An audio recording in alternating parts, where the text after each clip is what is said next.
Hello, Bacho. Welcome to the VB Educator. And today we're going to start our series of class 9, chapter number 1. And the name of the chapter is Exploration, right? Entering the world of secondary sciences. So basically, this is the first chapter of your new book Exploration. और इस book में हम chapter number 1 में cover करेंगे some basic idea about the topics that we going to cover in upcoming chapters, right? तो ये एक तरीके से तुम्हारा इंट्रोडक्टरी पार्ट है जिसमें आपको थोड़ा थोड़ा आइडिया दिया गया है कि साइंसेस में आप क्या पढ़ते हो, है ना, आपका आगे आगे चैप्टर्स में क्या क्या आने वाला है, आप क्या सीखोगे। तो ये सारी चीज़ हैं आपके in the chapter number 1 exploration, ठीक है। So let's get started. क्या बोलता है बच्चों, in the middle stage science is invited you to be curious. तो ये बोलता है भाई मिडिल स्टेज की साइंस है, ठीक है। तो मिडिल स्टेज की साइंस तुमको इनवाइट करती है कि भाई तुम क्या हो, तुम और भी ज़्यादा क्यूरियस बनो and observe the world closely, और अपने आसपास के वर्ल्ड को क्लोजली ऑब्जर्व करो and to ask questions, and then question को पूछो and to find out how things work, और फिर समझो और ये जानो कि किस तरीके से तुम्हारी चीज़ें काम करती है। In our journey we discover that science begin with a wonder and grew through careful experiments, ठीक है। हमने अपनी जर्नी, साइंस की जर्नी में देखा, ये डिस्कवर किया कि साइंस की जर्नी में बहुत सारे वंडर आए, है ना, और किस तरीके से केयरफुल एक्सपेरिमेंट्स के थ्रू ये बढ़ते गए। We connected ideas across the world of the living and non living.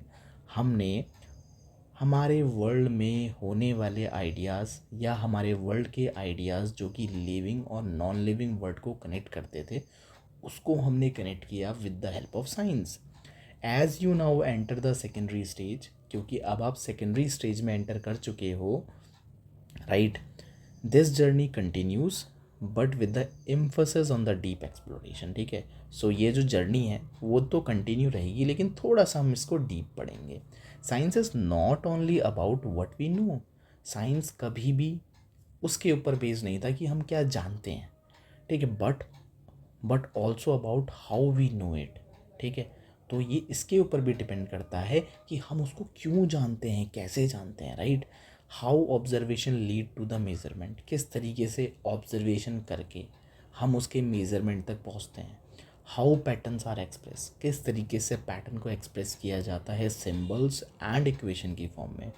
How models are build to represent complex system, किस तरीके से मॉडल्स को बिल्ड किया जाता है to represent complex system. And how ideas are tested, और कैसे ideas को टेस्ट किया जाता है, ठीक है। ऑफन रिवाइज्ड किया जाता है एंड समटाइम इवन डिस्कार्ड, और कुछ समटाइम उसको डिस्कार्ड भी कर दिया जाता है ना। In our secondary stage text book of the science exploration we will look more closely, think more carefully and find out how scientific ideas help us make sense of nature. So basically अभी हम क्या करने वाले हैं, ठीक है, हम carefully देखेंगे भाई कैसे साइंटिफिक आइडियाज़, ठीक है, हेल्प करते हैं हमको एक सेंस क्रिएट करने में about the nature, about the technology and our place within them, ठीक है, और हमारा क्या प्लेस है उस चीज़ों में, ठीक है। नेक्स्ट क्या बोलता है बच्चों, to reflect the approach of this text book the page number have been thoughtfully design. तो ये बोलता है इस अप्रोच को टेक्स्ट बुक में रिफ्लेक्ट करने के लिए पेज नंबर्स को बहुत थॉटफुली डिज़ाइन किया गया है and are framed by magnifying glass, और उसको फ्रेम किया गया है by the help of magnifying glass and a compass, ठीक है। किसकी हेल्प से फ्रेम किया गया है, मैग्नीफाइंग ग्लास और कंपस की हेल्प से फ्रेम किया गया है। द मैग्नीफाइंग ग्लास सिम्बोलाइजेस, अब मैग्नीफाइंग ग्लास का क्या सिम्बोलाइज करता है यहाँ पे, magnifying glasses symbolise careful observation, ठीक है। वो सिम्बोलाइज करता है कि हमने इस बुक को बनाने के लिए केयरफुल ऑब्जर्वेशन का यूज़ किया है। Noticing pattern, paying attention to what might otherwise be missed, जिसमें हमने पैटर्न को नोटिस किया है, हमने उन सारी अटेंशंस को, हमने उन सारी चीज़ों के ऊपर अटेंशन दी है जो जर्नली हम जिसको नेगलेक्ट कर देते हैं, ठीक है, अदरवाइज़ जो कि मिस्ड हो जाती है। द कंपस रिमाइंडर्स, और कंपस हमको क्या बताता है, the compass reminders that exploration also need direction बच्चों, ठीक है। और कंपस हमको बताता है कि अगर हम कोई भी एक्सप्लोरेशन कर रहे हैं तो हमको एक डायरेक्शन भी चाहिए, ठीक है। We can't do exploration randomly, कि हम किसी भी चीज़ की रैंडमली से रिसर्च करें, रैंडमली हम उसके पीछे एक्सप्लोर करें, हमको एक डायरेक्शन की रिक्वायरमेंट है। Choosing appropriate model, asking the right question and knowing the limit where our ideas apply, और उस लिमिट को जान के कि हमारे आइडियाज़ कहाँ पर अप्लाई होते हैं। Asking the right question and knowing the limit where our ideas applies, together they tell us that exploration in science is not wandering aimlessly। ये सारी चीज़ें हमको ये बताते हैं कि साइंस में जो हम एक्सप्लोरेशन कर रहे हैं वो कोई एक रैंडम नहीं है, वो कोई एमलेस नहीं है, उसका एक पर्टिकुलर एम है, but trying to make sense of our world with care and purpose. और हम अपने वर्ल्ड का एक सेंस क्रिएट कर रहे हैं अपने अंदर, एक केयरफुल और एक पर्पसफुल तरीके से। सो बेसिकली इस पूरे पैराग्राफ में अगर तुम देखोगे तो बताया गया है कि हमने इस बुक को बनाने के लिए किस अप्रोच का यूज़ कर रखा है, और यहाँ पर आपके मैग्नीफाइंग ग्लास और आपके कंपस का क्या सिंबल, जो सिंबल का यूज़ कर रखा है उसका क्या रिप्रेजेंटेशन है, वो क्या बताना चाहता है, ठीक है बच्चों। नाउ अब आगे स्टार्ट कर रहे हैं, ठीक है। आगे क्या बोलता है, let's see.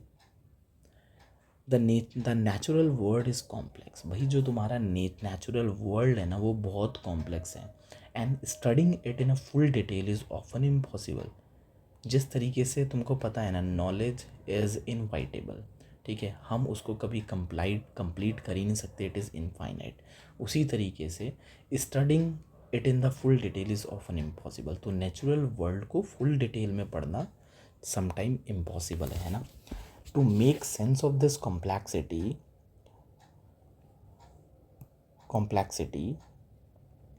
Science uses model, ठीक है।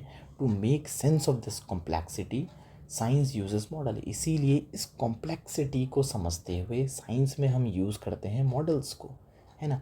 These are simplified ways of looking at a real system, ये एक सिंप्लीफाइड तरीका होता है of looking at a real system, एक रियल सिस्टम को सिंप्लीफाइड तरीके से देखने का एक तरीका है। That focuses only on what is most important, जो किसके ऊपर फोकस करता है ओनली, ठीक है, जो सबसे ज़्यादा इम्पॉर्टेंट है, which is most important for a given question. किसी भी क्वेश्चन में जो चीज़ सबसे ज़्यादा इम्पॉर्टेंट होती है उसकी तरफ ही फोकस करता है। Let's say in physics a moving car may be represented as a single point, ठीक है। जैसे कि मॉडल्स में क्या किया जा सकता है, हम एक मूविंग कार को रिप्रेजेंट कर सकते हैं सिंगल पॉइंट से। While in chemistry atoms and molecules are drawn as a sphere and bonds, उसी तरीके से केमिस्ट्री में हम एटम और मॉलिक्यूल्स को स्फेयर्स एंड बॉन्ड्स के थ्रू दिखा सकते हैं, राइट। स्फेयर्स एंड बॉन्ड के थ्रू दिखा सकते हैं, राइट नाउ। और इसी तरीके से हम फिज़िक्स में किसी भी मूविंग ऑब्जेक्ट को एक पॉइंट ऑब्जेक्ट्स की तरह दिखा सकते हैं। Now in biology cells are shown as a diagram, इसी तरीके से बायोलॉजी में हम सेल को डायग्राम्स की फॉर्म में हाईलाइट कर सकते हैं, डायग्राम्स की फॉर्म में दिखा सकते हैं और हाईलाइट कर सकते हैं उनके की पार्ट्स को। And in earth sciences similarly earth sciences में भी हम क्या कर सकते हैं, हम जो है डायग्राम बना सकते हैं और उनके इम्पॉर्टेंट पार्ट्स को लेबल कर सकते हैं। नाउ नेक्स्ट क्या बोलता है, and in earth sciences the earth में be treated as a smooth sphere layered into distinct reason.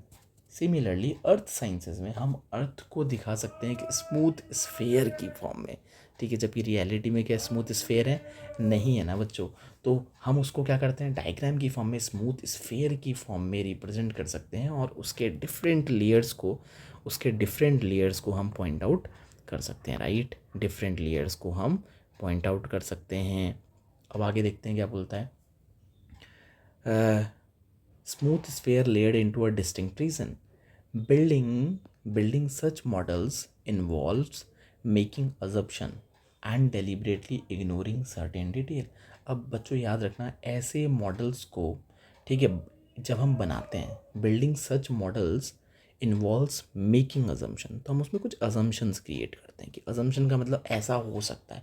Obvious है बच्चों, मॉडल्स में एक्यूरेट चीज़ें दिखा पाना बहुत डिफ़िकल्ट है, बिकॉज एक्यूरेसी को ला पाना इज़ वेरी डिफ़िकल्ट, क्योंकि उसके बारे में हमें पूरी नॉलेज चाहिए, एंड किसी की भी एग्जैक्ट कॉपी क्रिएट कर पाना बहुत डिफ़िकल्ट होता है। इसीलिए and deliberately ignoring certain detail, इसलिए हम कुछ सर्टेन डिटेल्स को डेलिबरेटली क्या करते हैं, इग्नोर करते हैं। ठीक है, for example when studying the motion of falling object, let's say तुम्हारे पास कोई बॉल था और वो क्या कर रहा है, वो नीचे फॉल हो रहा है। Air resistance may be neglected to understand the basic effect of gravity. वहाँ पर हम क्या करते हैं बच्चों, ऑब्वियस है, जब तुम्हारी कोई भी, देखो इसका एग्जाम्पल क्या दे रखा है, हमको पता है कि जब भी कोई बॉल नीचे को ड्रॉप करती है, तो हम जब ग्रेविटी की स्टडी करते हैं तो उस केस में इस बॉल के ऊपर क्या हो रहा है, एक अपवर्ड फ्रिक्शन फोर्स लग रहा है, जो कि है तुम्हारा air resistance. To study the gravity we neglect air resistance, right. ठीक है, air resistance may be neglected to understand the basic effect of gravity, ताकि हम ग्रेविटी के एक बेसिक इफेक्ट को समझ सकें, हमको क्या करना पड़ता है, हमको जो है एयर रेजिस्टेंस को नेग्लेक्ट करना पड़ता है। मगर ऑल्दो इन रियल लाइफ भाई उधर पर एयर रेजिस्टेंस तो है, ठीक है, लेकिन अगर मैं एयर रेजिस्टेंस को लेके ग्रेविटी को फाइंड करूँगा तो हो सकता है मेरी इनएक्यूरेसीज या कॉम्प्लेक्सिटीज़ बढ़ जाए, right. In biology, when studying how heart pumps blood, many individual cells are ignored, and so that the organ can be understood as a functioning system. So similarly, जब हम क्या करते हैं, जब हम हार्ट के पम्प्स, ठीक है भाई, तुम्हारा जो हार्ट है वो किस तरीके से ब्लड को पंप करता है, हम उधर पर बहुत सारे इंडिविजुअल सेल्स के फंक्शन को इग्नोर कर देते हैं, ताकि हम उसके सिस्टम की फंक्शनैलिटी को समझ सकें। ठीक है, remember that these choices are not mistakes. तो यार, तो इसका मतलब क्या है, इन सारी चीज़ों को छोड़ देना क्या ये मिस्टेक्स हैं? नहीं बच्चों, बुक कहता है कि रिमेंबर, ये सारी चॉइसेस को छोड़ देना कोई मिस्टेक नहीं है, they are done on purpose, ये बाई पर्पस करी जाती है, to keep things simple enough, ताकि हम चीज़ों को सिंपल तरीके से रख सकें, है ना, but still allow us to find answer to what we are looking for. देखो ऐसा है, बेसिकली क्या होता है, चीज़ों को सिंपल रखने के लिए, समझने के लिए हम बहुत सारी चीज़ों को पहले नेगलेक्ट करते हुए चलते हैं, ठीक है, लेकिन when you go in the higher classes तो यही सारी चीज़ें ऐड ऑन होती रहती है, जिसकी वजह से कॉम्प्लेक्सिटी बढ़ती रहती है, जिसकी वजह से यू अटेन मास्टरी, फिर उसके बाद तुम चीज़ों के ऊपर मास्टरी अटेन करते हो। उसके अलावा तुम्हारी क्या, फील्ड ऑफ स्टडी और भी ज़्यादा कंसाइज हो जाती है। तुम सोचो, पहले तुम पढ़ते हो फिज़िक्स, केमिस्ट्री, बायोलॉजी, फिर उसके बाद तुम पढ़ते हो, let's say in higher classes you only go for a physics, फिर फिज़िक्स में भी you only go for a one branch of physics, ठीक है, right, you go for a kinematics, है ना, you go for a dynamics, फिर उसमें भी तुम एक पर्टिकुलर सिस्टम के ऊपर काम करते हो, ठीक है, और जब उस पर्टिकुलर सिस्टम के ऊपर काम करते हो तो वो सारे फैक्टर्स भी तुम लेते हो, जिसको तुमने हो सकता है इनिशियल स्टेजेस में पढ़ने के लिए उसको नेगलेक्ट कर दिया। तो नेग्लिजेंसी का मतलब ये नहीं है कि वो मिस्टेक्स हैं, वो मिस्टेक नहीं है, वो चीज़ों को सिंप्लीफाइड करने के लिए हैं, ताकि तुम्हें वो चीज़ समझ में आ जाए, और when you go in a higher classes वो कॉम्प्लेक्सिटीज़ को धीरे धीरे ऐड किया जाता है ना, जिससे तुम और भी क्लियर तरीके से उसका आइडिया ले पाओ, राइट। अब आगे देखते हैं क्या बोलता है। जैसे कि एक एग्जाम्पल दे रखा है 1.1 में, क्या बोलता है, a cricket shot, think of a cricket ball, एक क्रिकेट बॉल के बारे में सोचो, being hit for a six, ठीक है, जिसको जिसको क्या करा हुआ, जिसको सिक्स मारा गया है, ठीक है। You want to make a simple model, अब तुमसे बोला गया एक सिंपल मॉडल बनाओ, what details would you include, तुम इसमें कौन सी डिटेल को इंक्लूड करोगे, वट वुड यू इग्नोर, और तुम क्या इग्नोर करोगे, देखते हैं। We must ask, will the ball cross the boundary without hitting the ground first, तो सबसे पहले हम ये पूछेंगे, ठीक है, क्या हमारी जो बॉल थी, क्या वो बाउंड्री में पहुंच गई विदाउट हिटिंग द ग्राउंड, क्या ग्राउंड को उसने हिट किया। For this thing, like the brand of the bat, the colour of the ball, the amount of the grass on the field will make no difference. So भाई, अगर तुम अब इधर पर तुम देखोगे, तुम अगर ब्रांड की बात करो, बैट के ब्रांड की, ठीक है, बॉल के कलर की, या अमाउंट ऑफ ग्रास की, भाई ये अगर हम इसको ऐड भी कर लेना, ये तुम्हारे बेसिकली जर्नल जो तुमसे क्वेश्चन पूछा गया उसको कोई इम्पैक्ट नहीं करेगा, तो ऑब्वियस है इसके बारे में बताने का कोई रिक्वायरमेंट नहीं है ना। ऑल्दो ये सिग्निफिकेंट हो सकता है, मगर भाई ब्रांड का name, colour of the ball या अमाउंट ऑफ ग्रास कोई भी ज़्यादा डिफरेंस, बड़ा डिफरेंस क्रिएट नहीं करेगा.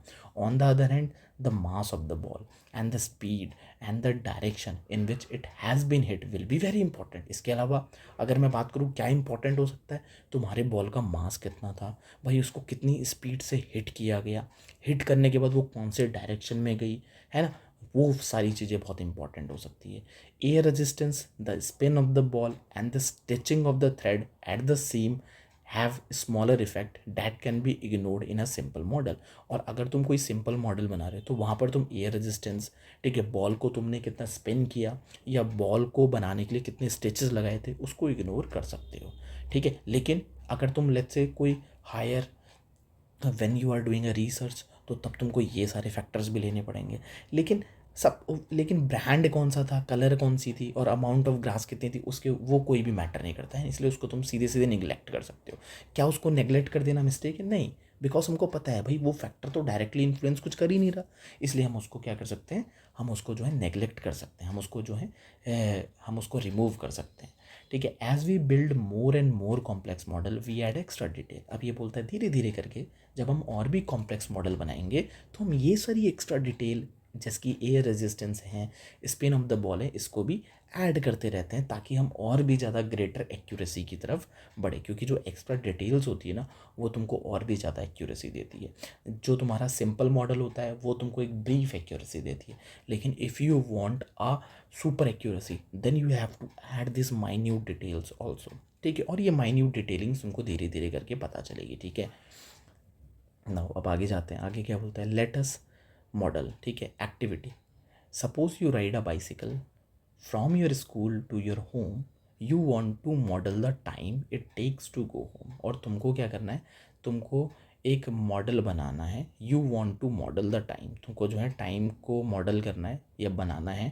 भाई कितना समय लगता है तुमको घर से स्कूल में जाने के लिए. What detail would you keep, तो बताओ कौन सी डिटेल तुम अपने दिमाग में रखोगे. What detail could you ignore, कौन सी डिटेल को तुम इग्नोर कर दोगे.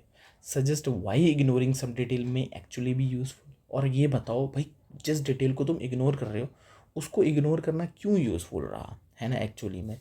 Now as you explore science more deeply, ये लेटेस्ट मॉडल जो है ये अब आपको करना है कि भाई इसमें से तुम कौन सी चीज़ें रखोगे. जैसे कि अगर मैं बाइसाइकिल चला रहा हूँ तो मैं किस किस चीज़ का ध्यान रखूँगा, ठीक है. पहला तो मैं ध्यान रखूँगा मेरे पास वॉच होनी चाहिए जिससे मैं टाइम को मेज़र करूँ.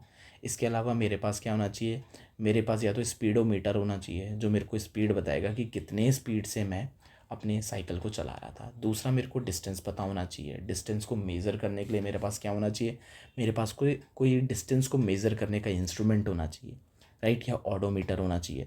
तो मेरे को ऑडोमीटर चाहिए होगा जो डिस्टेंस को मेज़र करेगा. मेरे को स्पीडोमीटर चाहिए होगा जो स्पीड को मेज़र करेगा. मेरे को क्या चाहिए होगा, मेरे को वॉच चाहिए होगी जो मेरे टाइम को मेज़र करेगा. तो मैं एक्यूरेटली अपने टाइम को मेज़र कर सकता हूँ. मैं किस चीज़ को इग्नोर कर दूंगा, मैं इग्नोर कर सकता हूँ तुम्हारे ब्रांड ऑफ द साइकिल को जिसका कोई भी इंपॉर्टेंस नहीं है. मेरा स्कूल कौन सा था मैं उसको इग्नोर कर सकता हूँ. भाई 1000 टाइप के स्कूल है, किसी का डीपीएस होगा, किसी का डीएवी होगा, है ना, किसी का रियान पब्लिक स्कूल हो, डिफरेंट डिफरेंट स्कूल्स होते हैं, ठीक है. तो वो स्कूल मैटर नहीं करता, बस स्कूल स्कूल है. तुम्हारा घर मैटर नहीं करता है ना, तुम्हारा घर का नाम कोई भी, भाई कोई सा भी सदन हो, ठीक है, किसी से भी जा रहे हो, मैं उसको इग्नोर कर सकता हूँ. क्यों, क्योंकि बिकॉज ये सारी चीज़ें क्या करेगी, तुम्हारी पॉइंट ऑफ स्टडीज़ को कॉम्प्लेक्स बनाएगी, है ना, जबकि उसका कोई भी रोल नहीं है.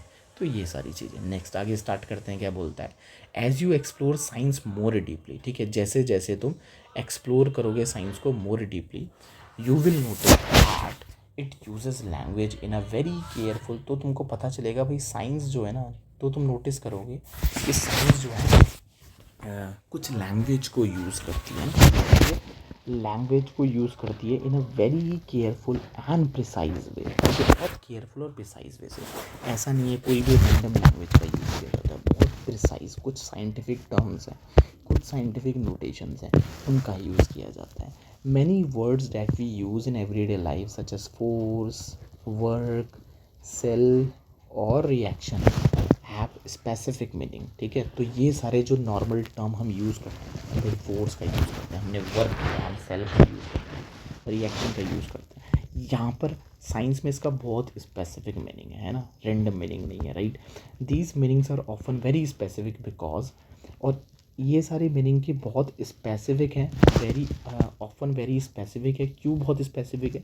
Because scientific ideas must be communicated, क्योंकि जो भी साइंटिफिक आइडियाज़ हैं उसको हमें कम्युनिकेट करना पड़ता है, must be communicated clearly and unambiguously. ठीक है, हम उसको जो है हमको उसको बहुत क्लियरली बताना पड़ता है और विदाउट एनी बायस्ड बताना पड़ता है। भाई ऐसा होना चाहिए कि उसका जो है दो दो मीनिंग ना निकले। वो मीनिंग अगर मैं इंडिया में पढ़ रहा हूँ तब भी सेम हो, अगर मैं किसी फॉरेन कंट्रीज़ में जाके पढ़ रहा हूँ तब भी उसका मीनिंग सेम हो, उसके कोई और मीनिंग्स ना निकले, है ना। वो कोई डबल मीनिंग वाली बातें ना करे, अनएम्बिगियस हो उसको हम बोलते हैं। ठीक है,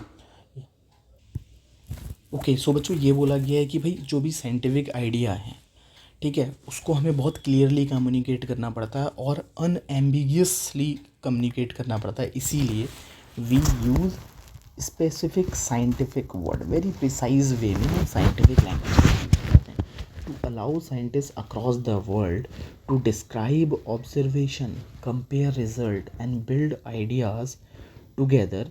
science use the shared language, ताकि अक्रॉस द वर्ल्ड जितने भी साइंटिस्ट हैं वो उस ऑब्जर्वेशन को डिस्क्राइब कर सकें, रिजल्ट्स को कंपेयर कर सकें और आइडियाज़ को साथ में क्रिएट कर सकें। इसीलिए साइंस जो है एक शेयर्ड लैंग्वेज का यूज़ करती है, जो कि बहुत स्पेसिफिक टर्म होती है। ठीक है, ताकि भाई जापान के साइंटिस्ट भी उसको पढ़ सकें और इंडिया के साइंटिस्ट भी उसको पढ़ के एक कंबाइन तरीके से क्या कर सकें, उसको कम्युनिकेट कर सकें, है ना। नाउ क्या बोलता है, to allow scientists across the world to describe observation, compare result and build ideas together. Science uses a shared language of these specific term, symbols and unit. इसीलिए जो साइंस है कुछ स्पेसिफिक टर्म, कुछ specific symbols और units का use करती है जो कि बहुत स्पेसिफिक होती है। Quantities such as mass, velocity, force and electric current are represented by a symbols. ठीक है, like mass is represented by m, velocity is v, force is f and electric current is I, each associated with defined unit। और सबकी क्या होती है, सारी associate होती है कुछ डिफाइंड यूनिट्स के साथ, सबकी कुछ कुछ यूनिट होती है, जिसके अगर तुम देखोगे मास की यूनिट केजी होती है, वेलोसिटी की यूनिट मीटर पर सेकंड होती है, फोर्स की यूनिट न्यूटन होती है, इलेक्ट्रिक करंट की यूनिट एम्पियर होती है। तो सबकी कुछ ना कुछ यूनिट है ना, इसीलिए फिजिकल क्वांटिटी है। तो समझ में आ गया बच्चों, यहाँ पर ये बोला गया है कि scientific term is very precise, और वो प्रिसाइज होना भी चाहिए, क्योंकि भाई चाहे उसको कहाँ के साइंटिस्ट हो, जापान के साइंटिस्ट हो, चाहे वो इंडिया के साइंटिस्ट हो, सभी उस चीज़ को समझ पाए, है ना, एक कंबाइन तरीके से अपनी लैंग्वेज को कम्युनिकेट कर पाएँ। इसीलिए साइंटिफिक लैंग्वेज बहुत प्रिसाइज और एक्यूरेट होती है, वो रैंडम नहीं होती, है ना। तो ये बोला गया है। Now to make this even more precise, अब बोलता है भाई टर्म्स को, साइंटिफिक टर्म्स को और भी ज़्यादा प्रिसाइज बनाने के लिए science often turns to mathematics to allow relationship between the quantities to express clearly and tested carefully. अब बोलता है उसको और भी ज़्यादा प्रिसाइज बनाने के लिए science often turns to mathematics. Science किस में टर्न हो जाती है, मैथमेटिक्स में टर्न हो जाती है। To allow relationship between quantities, जो क्या करती है, जो तुम्हारे क्वांटिटीज़ के बीच में रिलेशनशिप दिखाती है। To be expressed clearly and tested carefully, ताकि उसको हम क्लियरली एक्सप्रेस कर पाएँ और केयरफुली टेस्ट कर पाएँ। भाई तुमको पता है कि अगर क्या है, मैंने कोई भी ऑब्जर्वेशन करी, तो ऑब्जर्वेशन करने के बाद मेरे पास कुछ रिज़ल्ट आए, वो रिज़ल्ट को मैं रिप्रेजेंट करता हूँ तुम्हारे in the form of mathematical term और उसकी यूनिट के फॉर्म में। लेट्स से मैंने बोला फोर्स लगा, लेकिन फोर्स तो लगा इज़ अ फिज़िक्स, लेकिन क्वेश्चन आता है फोर्स कितना लगा, तुम बताओगे 10 न्यूटन। तो वहाँ पर क्या हुआ, to explain my physical phenomena मैंने यूज़ किया मैथमेटिकल ऑब्जर्वेशन को, कि भाई 10 न्यूटन मैंने फोर्स लगाया। So mathematics help us to compare the scientific knowledge, right, है ना। It will help us to build consensus, जिसकी वजह से एक्यूरेसीज़ के बारे में पता चलता है। तुम ये सोचो, तुमने किसी भी एक पर्टिकुलर न्यूक्लियर पावर प्लांट का डिस्कवरी करी या तुमने बनाया, लेकिन वो पावर प्लांट की एफिशिएंसी कैसे चेक होगी भाई, कितना मेगावाट वो इलेक्ट्रिसिटी को जनरेट कर रहा है। एक ने बोला ये 1000 मेगावाट कर रहा है, एक ने बोला ये 500 500 मेगावाट कर रहा है। तो भाई तुमको पता है ना, जो 100 मेगावाट वाला होगा ना, जो 100 मेगावाट वाला होगा वो तुम्हारा क्या होगा, जो तुम्हारा 1000 मेगावाट वाला होगा वो ज़्यादा एनर्जी को जनरेट कर रहा है। तो हमको क्या पता चल रहा है, by the help of mathematical expression we can find the accuracies, we can find the preciseness in our scientific calculations, है ना। तो इसीलिए जो है मैथमेटिक्स एक बहुत इम्पॉर्टेंट पार्ट है फॉर टू कम्युनिकेट साइंस को कम्युनिकेट करने का। ठीक है, यहाँ तक क्लियर है कि नहीं है। नाउ अब आगे बोलते हैं। अब इधर वो बोलता है this can sometime feels challenging, लेकिन समटाइम क्या होता है, ये बहुत चैलेंजिंग भी लगता है, but it is important to remember that. मगर ये समझना बहुत ज़रूरी है कि mathematics is science, mathematics in science is not meant to be a hurdle. मगर ये हमको समझना पड़ेगा बच्चों, साइंस में मैथ्स का होना कोई हर्डल नहीं है। Instead it is a language. इस इंस्टेड वो क्या है, वो एक लैंग्वेज है that help us think more clearly about the world, जो हमको वर्ल्ड के बारे में समझने के लिए और भी ज़्यादा एक क्लियर अप्रोच देती है। समझ में आया? तो बच्चों इधर बुक में साफ साफ बोला गया कि जब भी फिज़िक्स में न्यूमेरिकल तुम करोगे आगे जाके, तो उसको तुम एक हर्डल की तरह मत लो, मगर इंस्टेड तुम उसको इस तरीके से समझो कि मैथ्स जो है, मैथमेटिक्स कोई हर्डल नहीं है, वो एक लैंग्वेज है जो तुमको तुम्हारे वर्ल्ड को और भी क्लियरली थिंक करने में हेल्प कर रही है। And equation is not just a calculation tool, equation एक मात्र कैलकुलेशन करने का टूल नहीं है, इट इज़ कॉम्पैक्ट स्टेटमेंट। वो एक कॉम्पैक्ट स्टेटमेंट है। कॉम्पैक्ट स्टेटमेंट का मतलब क्या है, एक बड़ी सी स्टेटमेंट का एक छोटा सा कॉम्पैक्ट वर्जन है about how certain things are related, जो बताती है कि कैसे चीज़ें आपस में रिलेटेड होती है। देखो मैंने पढ़ा कि भाई फोर्स जब मैंने लगाया तो फोर्स तब लगा जब मेरे पास ऑब्जेक्ट का मास कम था, मास जितना कम था तो इनर्शिया उतना कम था, हल्का सा उसको पुश करने में उसमें एक्सेलरेशन आ गया। तो इसको मैथमेटिकली रिप्रेजेंट करा मैंने एफ इजिकल टू में एम ए से, है ना। सो इतनी बड़ी सी स्टेटमेंट को मैंने एक कंसाइज फॉर्मूले में मेंशन कर दिया bye the help of mathematical tool, bye the help of mathematical equation. For example describing motion using quantities such as distance, time, and velocities allow us to answer questions about where an object will be at later moment. So basically क्या बोलता है, अगर मैं बात करूँ motion को describe करने के लिए हम कुछ क्वांटिटीज़ का यूज़ करते हैं, डिस्टेंस का, टाइम का और वेलोसिटी का। अगर मेरे को पता चल जाए वेलोसिटी, टाइम और डिस्टेंस के बारे में, जर्नल मेरे को आंसर मिल जाए, तो मैं बता सकता हूँ कि 5 सेकंड के बाद मैं कहाँ पे होगा। तुम सोचो अभी तुम वहाँ पर पहुँचे नहीं, लेकिन bye the help of mathematical calculation मैंने तुमको बता दिया, तो भाई 10 घंटे बाद तुम कहाँ होंगे, 2 दिन बाद तुम कहाँ पे होंगे, 3 दिन बाद तुम कहाँ पे होंगे। ठीक है, यही तो यूज़ है। तुम सोचो तुम स्पेस में ट्रैवल कर रहे हो, मेरे को पता करना है कि भाई 3 दिन बाद या 3 मंथ्स बाद तुम कौन से प्लैनेट में होंगे। तो ये सारी चीज़ों को पहले से ही कैलकुलेट कर पाना किसकी वजह से हेल्पफुल रहा, तुम्हारे मैथमेटिकल टूल्स की वजह से। साइंस तुमको एक नेचर बता सकता है, एक प्रोसेस बता सकता है कि किस तरीके से वहाँ जाना है, लेकिन वहाँ तुम कितने देर तक पहुँचोगे, कितने बजे पहुँचोगे, कब तक पहुँचोगे, कितना फ्यूल तुम्हारा यूज़ होगा, वो सारा कैलकुलेशन तुमको कौन करके देगा, तुम्हारे मैथमेटिकल इक्वेशन कैलकुलेट करके देगी, राइट। In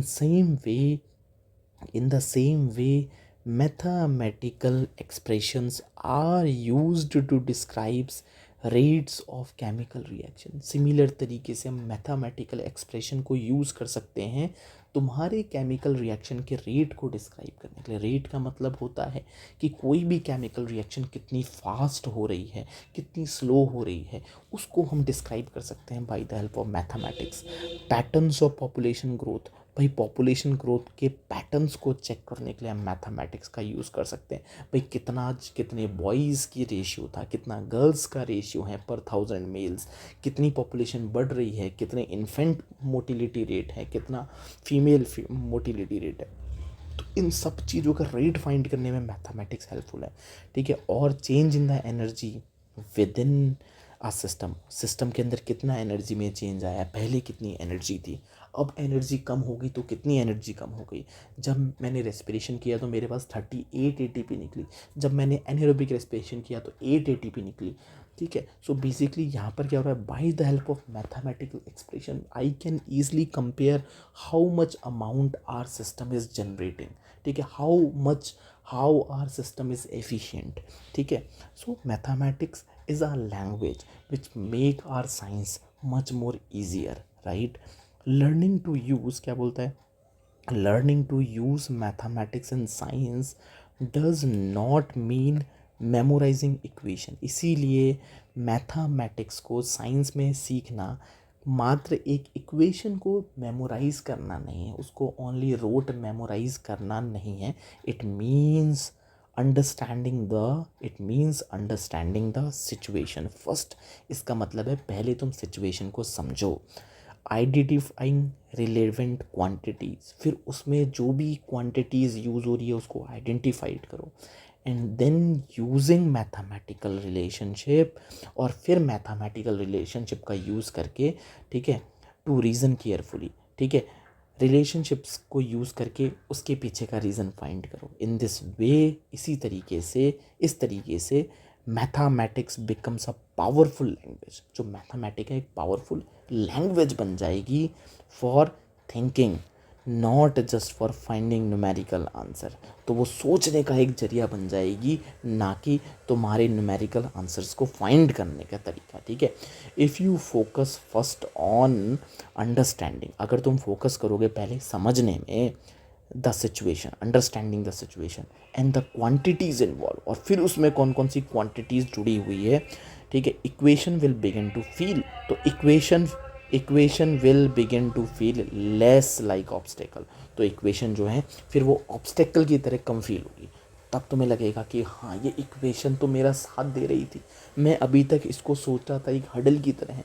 पहले मैंने देखा कि भाई इतने सारे फोर्सेस एक्ट कर रहे थे, कहीं इधर से कर रहा था, कहीं उधर से कर रहा था, मैंने इन क्वांटिटीज़ के बीच में रिलेशन फाइंड करी, मैंने बोला सारे फोर्सेस को ऐड कर देता हूँ, तो मैथमेटिक्स ने एक सिंपल तरीके से बता दिया कि भाई ऐड करके तुम्हारा नेट फोर्स इतना हो जाएगा। तब मुझे पता चला मैथमेटिक्स कोई हडल नहीं था, इसने तो मेरे काम को और भी ज़्यादा ईजी कर दिया, ठीक है। We will begin to feel less like obstacle and more like helpful guide।